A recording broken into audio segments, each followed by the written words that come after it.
Mafia, Murder, Mayhem. Part 4 of 4. The town of Cicero was once a peaceful community located in Cook County, Illinois, just west of Chicago. But as the 20th century progressed, this quiet suburban town became one of the most violent mafia hotspots in America. And to this day, it's considered one of the most corrupt towns in American history. So what made this quiet little town such a great place for mobsters to thrive? And why is it still considered one of the most corrupt towns in America? Well, let's take a look at the rise and fall of the mob in Cicero, Illinois. Cicero had always been an unincorporated community since being established by French fur traders in the early 19th century. Throughout the first half of the 20th century, it remained a relatively quiet town until after the end of World War II. After the war, there were lots of veterans who had served in high-ranking positions within organized crime that were looking for a place to settle down. They needed somewhere where they could set up shop and start making money. Somewhere with low police presence and loose regulations. And that's when they set their sights on Cicero. Cicero was the perfect place for mobsters.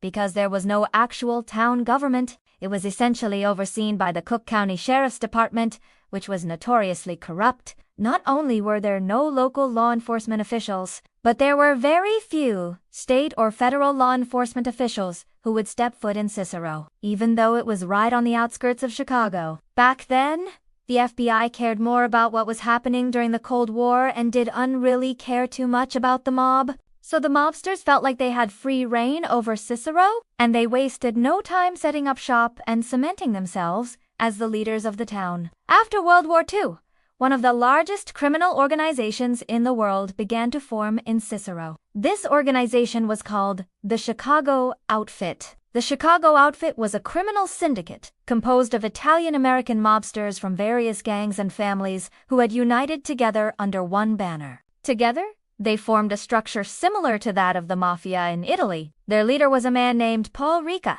He took the title of consigliere, or counselor. Under him were 4 men who held the title of capo regime, or heads of the family. These 4 men were Sam Giancana, Tony Accardo, Paul Scrappo, and Joseph Friola. Together, these 5 men controlled the Chicago Outfit. They had come together in Cicero because of the lack of law enforcement and the abundance of opportunities. When they first moved into town, they took over all of the bootlegging operations. At the time, alcohol was illegal, so there was a lot of money to be made selling illegal liquor. However, there were already people in Cicero who had been making money selling illegal liquor for years. These people were called the brewers. They weren't part of the Chicago Outfit, but they were the ones who had been running the town before the mobsters showed up.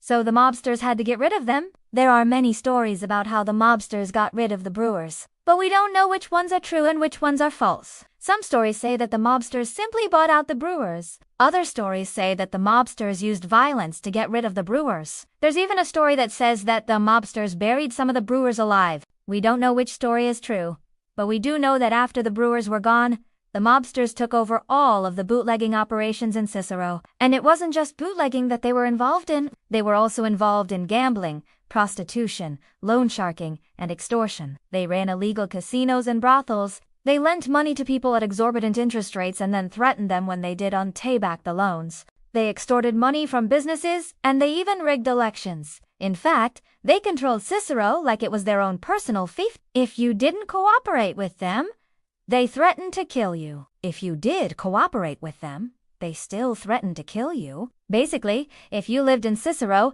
and you didn't want to be a mobster, your life was pretty difficult. The mobsters were so powerful that the police couldn't do anything to stop them. The sheriff's department was completely corrupt. They either didn't want to get involved or they were getting paid off by the mobsters. That meant that the mobsters could operate with impunity. They could commit crimes and the police would do nothing. The situation was so bad that people started leaving Cicero. They either moved away or they pretended to move away while actually staying in town and going into hiding. The population of Cicero declined rapidly. By the 1960s, the town was basically a ghost town. It was almost entirely made up of mobsters and their families.